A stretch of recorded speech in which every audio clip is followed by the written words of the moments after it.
안타나나리보 왕궁에는 죽음의 냄새가 가득했다. 1861년 83세의 라나발로나 1세 여왕은 질병과 자신의 행동의 무게로 인해 침상에 누워 있었다. 한때 날카롭고 명령적이었던 그녀의 눈은 이제 장식된 왕실방의 전장을 초점 없이 바라보았다. 한때 마다가스카르 전역에 공포를 불러일으켰던 얼굴은 이제 절대 권력의 수십 년 동안 새겨진 주름지고 창백한 가면으로 변해 있었다. 한때 활기차던 궁전의 복도는 이제 무덤 같은 침묵을 울려 퍼쳤다. 여전히 남아있는 소수의 하인들은 그림자 속에서 걸으며 왕실방을 직접 바라보지 않았다. 3번의 통치 기간 동안 항상 함께했던 두려움은 여전히 마다가스카르의 수도를 지배하는 궁전 도시 로바 위에 무겁게 드리워져 있었다. 왕실방의 어두운 그림자 속에서 유일한 소리는 죽어가는 여왕의 불규칙한 호흡과 아래 지하 감옥에서 들려오는 죄수들의 쇠사슬 소리였다. 그녀의 마지막 순간에도 라나발로나는 여전히 그녀의 의지에 도전한 이들을 포로로 잡고 있었다. 궁전의 고급 목재벽은 지하 감옥에서 올라오는 비탄의 소리를 완전히 막을 수 없었다. 침상에서 여왕은 여전히 창문을 통해 암파마리나나의 절벽을 희미하게 볼 수 있었다. 그 험준한 바위들은 그녀의 피비린내 나는 통치의 가장 가시적인 상징이 되었다. 얼마나 많은 시체가 그녀의 명령으로 그 높은 곳에서 떨어졌을까? 수천 명의 기독교인들, 반대하는 귀족들, 그리고 마법사로 의심받는 사람들이 그 절벽에서 최후를 맞이했으며 그들의 공포의 비명은 골짜기에 울려 퍼진 후 마지막 침묵을 맞이했다. 왕실방은 여전히 과거의 화려함의 흔적을 간직하고 있었지만 그 거주자를 괴롭히는 것과 같은 쇠퇴의 징후를 보여주고 있었다. 바렌 테피스트리가 벽에 걸려있고 하인들이 끊임없이 태우는 향의 냄새를 곰팡이 냄새가 점점 압도하기 시작했다. 한때 빛나던 수입된 자카란다 가구는 이제 마치 죽음 자체가 이미 그 영역을 표시하고 있는 것처럼 미세한 먼지층으로 덮여 있었다. 궁전 아래 거리에서 수도의 주민들은 긴장된 침묵 속에서 기다리고 있었다.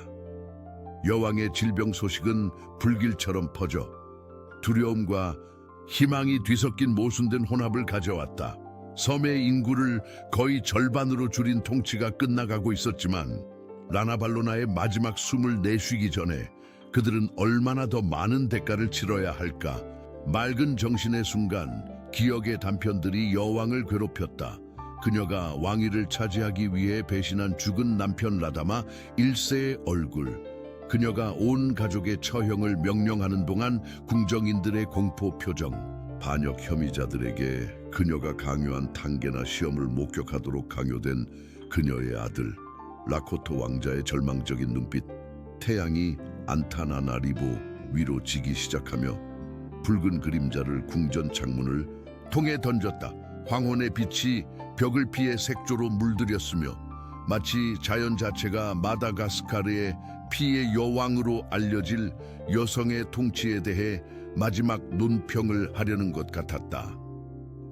그곳에서 가장 두려워하는 하인들을 제외한 모든 이들에게 버림받은 채 한때 마다가스카르가 알았던 가장 강력한 군주였던 여성이 누워 있었다.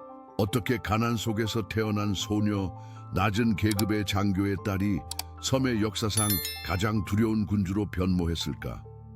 어떤 어두운 힘이 그녀를 그토록 잔혹한 길로 이끌었을까? 이 이야기가 당신의 관심을 끌었다면 우리 채널을 구독하고 좋아요를 누르는 것을 잊지 마세요. 어느 도시에서 우리를 시청하고 있는지 알려주세요. 계속됩니다. 19세기 초 마다가스카르는 깊은 변화를 겪고 있는 섬이었다. 안타나나리보에서 중앙 고원을 지배하는 메리나 왕국은 젊은 라다마 1세 왕의 지휘 아래 확장되고 있었다. 말가슈 민족의 고대 전통은 섬의 항구를 통해 도착하는 유럽의 영향과 섞이기 시작했으며 이는 새로운 아이디어, 기술, 그리고 권력의 조상 구조를 흔들 위협이 되는 외국 종교를 가져왔다. 792년 미래의 라나발로나 1세인 라마보가 메리나 궁정의 소귀족 안드리안 차라만자카의 딸로 태어났다. 그녀의 운명은 어린 시절에 바뀌었는데 그녀의 아버지가 안드리아 남포이니 메리나 왕에 대한 음모를 발견했을 때였다. 음모를 밝힘으로써 그는 보상으로 딸이 왕세자 라다마의 아내 중 한 명이 될 것이라는 약속을 받았다. 젊은 라마보는 권력의 복도에서 성장하며 왕국을 지탱하는 복잡한 동맹과 배신의 망을 주의 깊게 관찰했다. 왕실 하렘의 다른 아내들이 사치와 경박한 생활에 만족하는 동안 그녀는 조상의 관습, 귀족 혈통, 그리고 메리나 왕국을 섬의 지배적인 힘으로 만든 군사 권력의 비밀을 연구하는 데 시간을 바쳤다.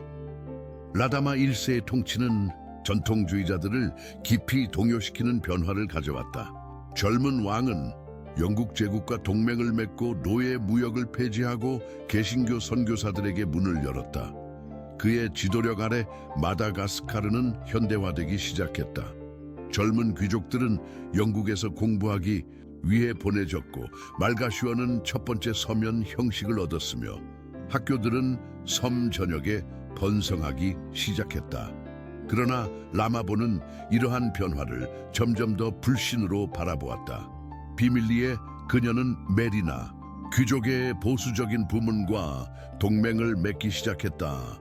기독교 선교사들에 의해 위협받는 자신의 권력을 본 전통 사제들은 그녀에게서 경청하는 동맹자를 발견했다. 영국의 영향력을 우려하는 군사 지휘관들은 그들의 두려움을 반영하는 그녀의 목소리를 발견했다. 828년 36세의 라다마 1세의 갑작스러운 죽음은 권력의 공백을 만들었다.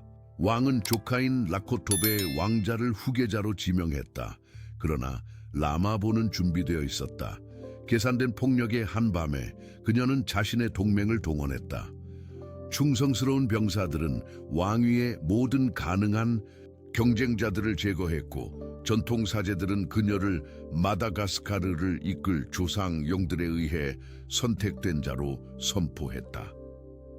그녀의 대관식은 전통과 힘의 과실을 혼합한 장관이었다.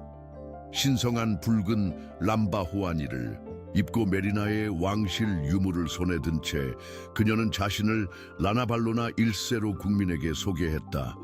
그녀의 취임 연설은 앞으로 올 것의 기조를 설정했다. 나는 유럽인이 아니라 메리나다. 우리 조상의 신성한 땅은 외국인들에게 팔리지 않을 것이다. 그녀의 통치 초기 몇 달은 그녀의 권력을 공고히 하는 일련의 조치로 표시되었다. 오래된 법과 관습이 강화되었고 조상에 대한 희생이 대규모로 재개되었으며 라다마의 외국인 고문들은 점차 궁정에서 물러났다. 새로운 여왕은 마다가스카르에 대한 자신의 비전을 드러내기 시작했다. 강하고 독립적이며 여러 세대 동안 메리나의 권력을 보장해온 전통에 굳게 뿌리내린 왕국. 그녀의 권위에 대한 첫 번째 큰 시험은 프랑스 상인들의 지원을 받는 귀족 그룹이 그녀의 정부에 저항을 조직하려 했을 때 왔다. 라나발로나의 반응은 신속하고 잔인했다. 음모자들은 그녀의 트레이드마크가 될 무시무시한 독시험인 탕겐에 처해졌다. 독에서 살아남은 사람들은 암파마리나나 절벽에서 더 잔인한 죽음을 맞이했다. 메시지는 전달되었다. 마다가스카르는 이제 권력의 도구로 공포를 사용하는 것을 주저하지 않을 여왕을 가지고 있었다. 829년은 라나발로나 통치의 진정한 모습의 시작을 표시했다. 피해 이 쿠데타를 통해 왕위를 얻은 여왕은 이제 권력의 완전한 공고화에 주의를 기울였다. 그녀의 첫 번째 명령은 왕실 군대의 확장을 향했다. 군대는 3배로 증가하여 50,000명의 상시 병력에 도달했으며 이는 마다가스카르 역사상 전례 없는 규모였다. 그녀의 군사력의 첫 번째 시위는 서부의 사칼라바 부족들에 대한 것이었다. 라나발로나는 자비를 베풀지 말라는 명시적인 명령과 함께 25천 명의 전사들로 구성된 징벌적 군대를 보냈다. 마을 전체가 불타고 작물은 파괴되었으며 수천 명이 노예가 되었다. 충성을 맹세하기를 거부한 지도자들은 주요 도로를 따라 창에 머리가 전시되는 본보기적 죽음을 맞이했다. 그녀의 군대가 내륙으로 진군하는 동안 라나발로나는 내부 위협의 주의를 돌렸다. 특히 기독교 선교사들의 유럽 존재는 전통적인 권력에 대한 위험으로 식별되었다. 처음에 그녀의 접근 방식은 미묘했다. 새로운 규제는 선교 활동을 어렵게 만들었고 전통적인 종교 관행은 궁정에서 강조적으로 장려되었다. 몇몇 궁정 귀족들이 비밀리에 기독교로 개종했다는 사실이 발견되었을 때 긴장이 고조되었다. 여왕의 반응은 새로운 잔인함의 기준을 세웠다. 피고인들은 단계나 지역 식물의 견과로부터 추출된 독에 처해졌다. 시험에서 살아남은 사람들은 더 나쁜 운명에 직면했다. 그들은 암파마리나나 절벽으로 끌려가 가족들이 지켜보는 가운데 뛰어내리도록 강요받았다. 그녀의 군사 캠페인의 성공은 왕국에 새로운 부의 물결을 가져왔다. 전쟁의 전리품이 왕실 금고를 채웠고 포로로 잡힌 노예 상단이 지속적으로 수도에 도착했다. 라나발로나는 이러한 자원을 사용하여 자신의 동맹들에게 관대하게 보상했으며 두려움과 탐욕 모두에 기반한 충성의 네트워크를 만들었다. 찰레스 35년 여왕은 결정적인 다음 단계를 밟았다. 기독교가 이제 마다가스카르 전역에서 공식적으로 금지되었다고 선언했다. 유럽 선교사들은 일주일 이내에 섬을 떠나라는 기한을 받았다. 망설인 사람들은 토착 기독교인들을 기다리는 것에 잔인한 시연을 목격했다. 전통 의식으로의 강제 개종, 재산, 몰수, 그리고 공개 처형, 말가슈 기독교인들에 대한 박해는 체계적인 사냥으로 변모했다. 왕실 스파이들은 지하 기독교 관행의 징후를 찾아 지역 사회에 침투했다. 성경의 소지만으로도 사형 선고에 충분한 증거가 되었다. 온 가족들이 공개 재판으로 끌려가 신앙을 포기하거나 정교한 고문에 직면하도록 강요받았다. 이 정책의 인간적 비용은 엄청났다. 이 기간 동안 수천 명의 말가슈 기독교인들이 처형된 것으로 추정된다. 처형 방법은 십자가형에서 돌로 치는 것, 교수형에서 창에 꿰는 것까지 다양했다. 일부는 산채로 불에 태워졌고 다른 이들은 가마솥에서 삶아졌다. 여왕의 고통을 가하는 새로운 방법을 찾는 창의성은 한계가 없어 보였다. 심지어 그녀의 아들이자 후계자인 라코토 왕자도 그녀의 잔혹함에서 자유롭지 않았다. 어린 시절부터 처형을 지켜보도록 강요받아 그는 그의 어머니의 본성과 강렬하게 대조되는 유혈 사태에 대한 혐오감을 발전시켰다. 그의 관용 요청은 체계적으로 무시되었고 그를 암살하려는 시도에 대한 소문이 돌기 시작했다. 찰스 37년은 통치의 첫 번째 큰 위기를 가져왔다. 불만을 품은 귀족들과 프랑스 상인들이 관련된 음모가 발견되었다. 라나발로나의 반응은 새로운 수준의 잔인함을 세웠다. 음모자들은 공개 처형 전에 몇 주 동안 고문을 받았다. 그들의 가족들은 3대까지 제거되었다. 메시지는 분명했다. 여왕에게 도전하는 것은 단지 자신의 죽음뿐만 아니라 자신의 혈통의 완전한 멸종을 의미했다. 수도가 피해 바다에 빠지는 동안 내륙에서 경고 소식이 도착했다. 남부지방에서 큰 반란이 형성되고 있었다. 라나발로나의 절대 권력으로 가는 길은 여전히 더 많은 폭력, 더 많은 죽음, 그리고 더 많은 공포를 요구할 것이었다. 1240년경 권력의 절정에 라나발로나 1세는 마다가스카르를 모순의 왕국으로 변화시켰다.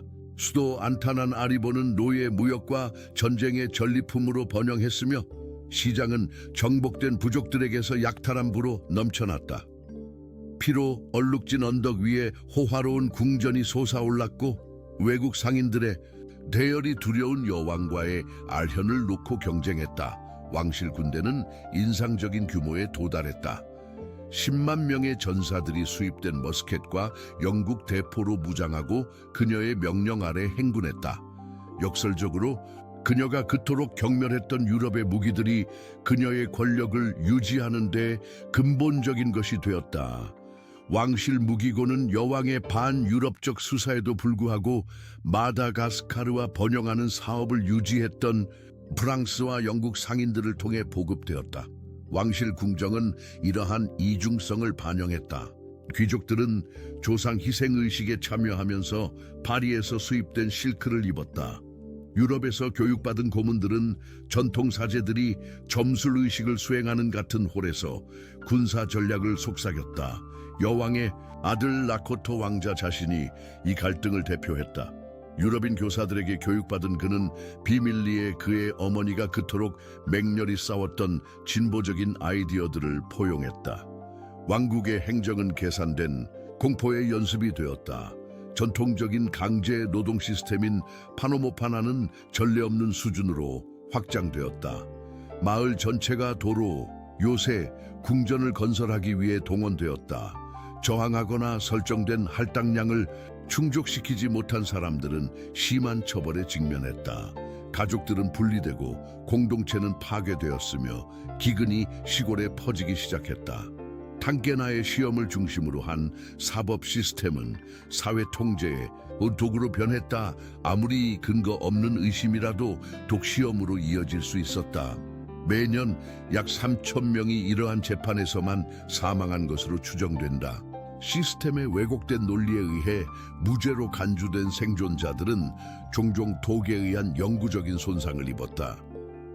라나발로나의 문화적 순수성에 대한 집착은 새로운 극단에 도달했다. 기독교인들의 대한 박해 외에도 외국 영향의 모든 표현은 의심스러워졌다. 유럽식 옷의 사용은 제한되었고 영어와 프랑스어 교육은 장려되지 않았으며 심지어 현대 농업 기술조차 의심스럽게 여겨졌다. 이러한 고립주의 정책은 국제 무역이 급격히 감소하면서 왕국의 경제에 영향을 미치기 시작했다. 왕국 내에서 가족 갈등이 고조되었다. 이제 성인이 된 라코토 왕자는 증가하는 반대에 중심이 되었다. 박해받는 사람들에 대한 그의 연민과 유럽의 아이디어에 대한 그의 관심은 젊은 귀족들 사이에서 추종자들을 끌어모았다. 라나발로나는 스파이들로 아들을 둘러싸고 그의 가장 가까운 동맹들을 체계적으로 제거함으로써 반응했다. 찰사 15년 심각한 가뭄이 섬을 강타했다. 수확은 실패했고 기근이 퍼졌다. 파노모파나의 요구를 줄이거나 식량 수입을 허용하는 대신 라나발로나는 요구를 강화했다. 마을들은 그들의 인구가 기근으로 죽어가는 동안에도 왕실 프로젝트에 더 많은 노동자를 제공하도록 강요받았다. 여왕은 이것이 전통을 버린 사람들을 위한 조상들의 처벌이라고 선언했다. 불안정의 징후가 늘어나기 시작했다. 지방에서 반란이 발생했고 잔인하게 진압되었지만 점점 더 빈번해졌다. 해안 지역에서는 마을 전체가 이웃섬으로 도망쳤고 억압보다는 망명을 선택했다. 왕국 경제의 필수적인 국제, 무역은 점점 더 심한 제한 아래에 시들어갔다. 결정적인 순간은 라나발로나가 그녀의 정부를 전복시키기 위한 프랑스 장교들과 궁정 귀족들이 관련된 음모를 발견했을 때 왔다. 압수된 문서 중에서 그녀의 아들의 간접적인 관여에 대한 증거가 발견되었다. 절대 권력의 수십 년으로 이미 굳어진 여왕의 마음은 확실히 돌로 변했다. 그녀의 명령은 분명했다. 지위나 혈연, 관계에 관계없이 어떤 용의자도 살아남아서는 안 된다. 850년은 라나발로나 왕국 쇠퇴의 시작을 표시했다. 아들 라코토가 관련된 음모의 발견은 전례 없는 편집증 물결을 촉발했다. 신문과 처형이 증가하여 메리나 귀족의 가장 높은 계층에 도달했다. 여러 세대 동안 왕관을 섬겨온 가문들이 점점 더 환상적인 반역 혐의로 몰살되었다. 이미 광범위한 왕실 스파이 시스템은 질식할 정도의 감시망으로 변했다. 하인들은 주인을 고발하도록, 자녀들은 부모를 배신하도록, 아내들은 남편을 고발하도록 장려되었다. 두려움은 사회생활의 모든 측면에 침투했다. 낯선 사람들이 다가오면 대화가 멈추고 친구들은 모임을 피했으며 심지어 조상들의 전통 의식조차 각 단어가 측정되는 긴장된 자리가 되었다. 왕국의 경제는 가속화된 붕괴에 들어갔다. 라나발로나가 부과한 상업적 고립, 지속 불가능한 파노모파나 강제 노동의 요구와 결합되어 농업, 생산을 황폐화했다. 마을 전체가 강제 노동을 피해 숲으로 도망쳐 버려졌다. 한때 활기찬 수도의 시장은 이제 텅 빈 진열대를 보여주었다. 가장 부유한 귀족들조차 부족함의 무게를 느끼기 시작했다. 라코토 왕자의 상황은 특히 위태로워졌다. 궁전에 갇혀 지속적인 감시하에 그는 무력하게 국민의 고통을 지켜보았다. 피고인들을 위해 개입하려는 그의 시도는 암묵적인 위협으로 받아들여졌다. 의심으로 가득 찬 여왕은 그의 처형까지 고려했지만 왕자가 국민에게 사랑받았기 때문에 민중 봉기에 대한 두려움 때문에만 그것을 단념했다. 유럽 강대국들은 고립주의 정책과 자국민에 대한 박해에 지친 나머지 군사적 개입을 계획하기 시작했다. 프랑스와 영국 군함이 해안을 따라 무력 시위를 벌였다. 라나발로나는 해안 도시를 요새화하고 허가 없이 내륙으로 침투하려는 외국인을 즉시 처형하도록 명령함으로써 대응했다. 한때 그녀의 가장 강력한 동맹이었던 전통 성직자들은 불안의 징후를 보이기 시작했다. 여왕의 고집으로 점점 더 빈번해진 점수르식은 불길한 징조를 가져왔다. 나쁜 소식에 책임을 지는 것을 두려워한 사제들은 궁전을 피하기 시작했다. 일부는 여왕의 분노를 감수하기보다는 망명을 선택하여 외딴 지역으로 도망쳤다. 이미 내륙을 괴롭히던 기근이 수도에 다다랐다. 한때 깨끗하고 질서정연했던 안타나나리보의 거리는 음식을 찾아 헤매는 절망적인 사람들로 가득 찼다. 한때 효과적인 통제 수단이었던 군대는 이제 우려의 원천이 되었다. 제대로 급여를 받지 못하고 배고픈 병사들이 놀라운 수로 탈영하기 시작했다. 일부는 시골을 공포에 빠뜨린 약탈단에 합류했다. 그녀의 증가하는 고립 속에서 라나발로나는 신비한 관행을 강화했다. 메리나족이 오래전에 버린 인신 제물이 궁전 의식에 비밀리에 재도입되었다. 밤은 사제들의 찬송과 북소리로 가득 찼고 여왕은 필사적으로 조상들의 총애를 구했다. 파열점은 새로운 기근의 물결이 심각한 전염병과 일치했을 때 왔다. 여왕이 유럽 의학보다 선호한 전통 치료법이 효과가 없었다. 시신이 수도의 거리에 쌓여가는 동안 생존자들은 대규모로 도망쳤다.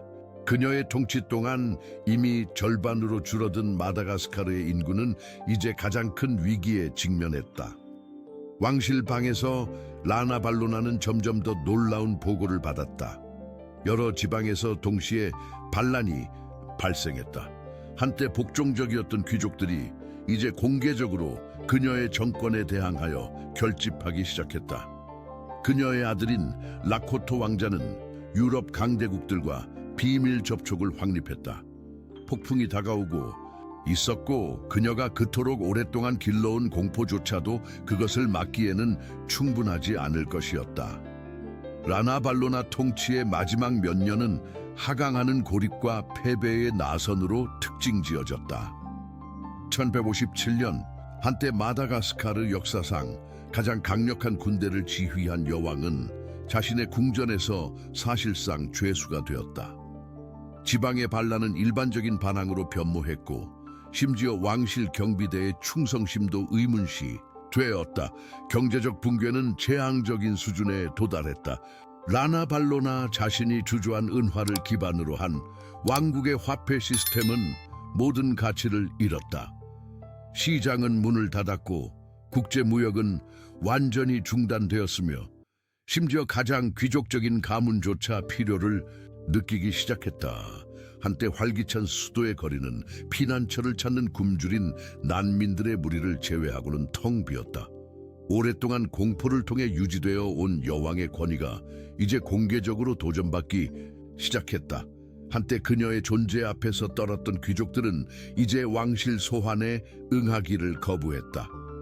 전통적으로 세심한 정확성으로 실행되던 궁정의식은 무시되거나 관심 없는 하인들에 의해 서둘러 수행되었다. 메리나 권력의 최고 상징인 왕궁 자체가 이제 퇴보의 징후를 보이기 시작했다. 1898년 해안 지방에서의 일련의 조율된 반란은 라나발로나가 자신의 상황의 현실에 직면하도록 강요했다. 한때 강력했던 그녀의 군대는 이제 탈영과 질병으로 절반도 차해되지 않았다. 새로운 병사를 모집하려는 시도는 수동적인 저항에 부딪혔다. 마을 전체가 왕실 징집관이 접근하면 숲으로 사라졌다. 그녀의 통치 기간 동안 처음으로 여왕은 단순히 반대를 분쇄하는 대신 반란군과 협상하도록 강요받았다. 이제 귀족층과 국민 사이에서 상당한 지지를 받은 라코토 왕자는 정부의 여러 영역에서 사실상 권력을 행사하기 시작했다. 종종 어머니의 지시를 모순하는 그의 명령은 궁전 관리들에 의해 점점 더 많이 복종되었다. 전통적으로 오직 여왕에게만 충성했던 왕실 경비대는 이제 왕세자와 충성심을 나누었다. 라나발로나의 신체적, 정신적 쇠퇴는 더 이상 숨길 수 없게 되었다. 한때 공포와 경외를 불러일으키기 위해 신중하게 조율되었던 그녀의 공개 등장은 이제 드물고 조직되지 않았다. 여전히 왕실 방에 접근할 수 있는 소수만이 깊은 우울증 기간과 번갈아 나타나는 분노의 에피소드를 보고했다. 여왕은 결코 오지 않는 듯한 지침을 구하며 조상들의 영혼과 대화하는데 몇 시간을 보냈다. 그녀의 이 통치에 대한 대중의 판단은 그녀의 죽음 전에 시작되었다. 안타나나리보의 거리에서 평범한 사람들은 이제 지난 수십 년의 공포에 대해 공개적으로 말할 용기를 냈다. 한때 안전한 벽 사이에서만 속삭여졌던 대량 처형의 이야기들이 이제 시장에서 논의되었다. 탕깨나 또는 암파마리나나 절벽으로 인해 친척을 잃은 가족들은 이제 그들의 죽은 이들에 대한 서면 기록을 유지하기 시작했다. 한때 그녀의 가장 강력한 옹호자였던 전통 사제들은 이제 여왕에게 불리하게 전조를 재해석하기 시작했다. 오랫동안 그녀의 가장 잔인한 결정을 정당화했던 점술, 의식들은 이제 일관되게 불행과 파멸을 예견했다. 정치적 바람의 변화를 인식한 전통 성직자들은 이제 조용히 라코토 왕자에게 접근하기 시작했다. 860년 고대 왕실 가문의 생존 구성원들이 이끄는 귀족들의 비밀 의회가 왕국의 미래를 논의하기 위해 모였다. 이 만남에서 생산된 문서는 비록 공식적으로 제시된 적이 없지만 라나발로나 통치에 대한 진정한 역사적 판단을 구성했다. 그녀의 정책은 조상의 법률과 메리나 민족의 본성 자체에 반하는 것으로 비난받았다. 이 텍스트는 마다가스카르 인구의 절반이 그녀의 통치에서 사망했다고 주장했다. 861년 초 여왕이 그녀의 방에서 쇠약해져가는 동안 대중의 편결은 이미 분명했다. 그녀의 통치는 마다가스카르, 역사상 전례 없는 어둠의 시대로 기억될 것이다. 그녀가 오랫동안 권력의 도구로 사용했던 공포는 이제 그녀의 기억에 반하여 돌아섰다. 이제 문제는 더 이상 그녀의 통치가 끝날 것인지가 아니라 그녀가 불가피한 죽음 전에 얼마나 더 많은 추가적인 피해를 입힐 수 있을지였다. 1861년 8월 16일 새벽 마다가스카르를 공포의 왕국으로 변모시킨 라나발로나 1세는 마침내 마지막 숨을 내쉬었다. 그녀의 방에 이어진 침묵은 곧 안타나나리보의 거리를 채울 축하의 소리와 극명하게 대조되었다. 여전히 붉은 왕실 의복에 쌓인 그녀의 시신은 홀로 누워 있었다. 33년 동안 두려움을 통해 통치한 사람의 고독한 끝이었다. 그녀의 죽음 소식은 불길처럼 수도에 퍼졌다. 왕실 의전은 공식적인 애도를 요구했지만 대중에서 흘린 눈물은 안도의 미소를 가렸다. 이제 라다마 2세가 된 라코토 왕자는 즉시 왕위를 계승했으며 그의 첫 명령은 어머니의 가장 억압적인 정책을 무효화하는 데 초점을 맞추었다. 감옥은 열렸고 망명자들은 돌아오라고 불렸으며 종교적 박해는 중단되었다. 라나 발로나의 장례식은 그녀의 유산의 모순을 드러냈다. 전통적인 의식이 메리나 여왕을 위한 최대한의 경의를 요구하는 동안 국민들은 그들의 기쁨을 거의 억제하지 못했다. 그녀의 시신은 조상의 관습에 따라 준비되어 그녀의 마지막 목적지가 될 궁전 단지인 로바로 행렬을 이끌었다. 한때 그녀의 가장 잔인한 명령을 목격했던 벽들이 이제 그녀의 유해를 보호했다. 새 통치의 첫 번째 구체적인 행동은 라나 발로나의 공포 도구들의 체계적인 파괴였다. 처형 장소는 철거되었고 고문실은 폐쇄되었으며 왕실의 탕계나 비축부는 공개의식에서 불태워졌다. 그러나 그녀의 통치의 공식 기록은 보존되었다. 영광이 아니라 미래 세대를 위한 경고로서. 운명은 그녀의 기억에 특별한 아이러니를 남겼다. 그녀가 그토록 열심히 근절하려 했던 기독교가 그녀의 죽음 후에 번성하여 결국 마다가스카르에서 주요 종교가 되었다. 그녀가 닫은 선교 학교들은 다시 문을 열었고 그녀가 박해한 많은 가족들이 새로운 사회 질서에서 지도적 위치를 차지하게 되었다. 그녀의 통치의 결과는 오래 지속되고 복잡한 것으로 입증되었다. 그녀의 등극전에 500만으로 추정되던 마다가스카르의 인구는 절반으로 줄어들었다. 전체 공동체가 사라졌고 조상의 전통은 공포의 사용으로 오염되었으며 수십 년간의 강제된 불신으로 인해 기본적인 사회적 유대가 파괴되었다. 역설적으로 그녀의 고립주의 정책은 의도하지 않은 효과를 가져왔다.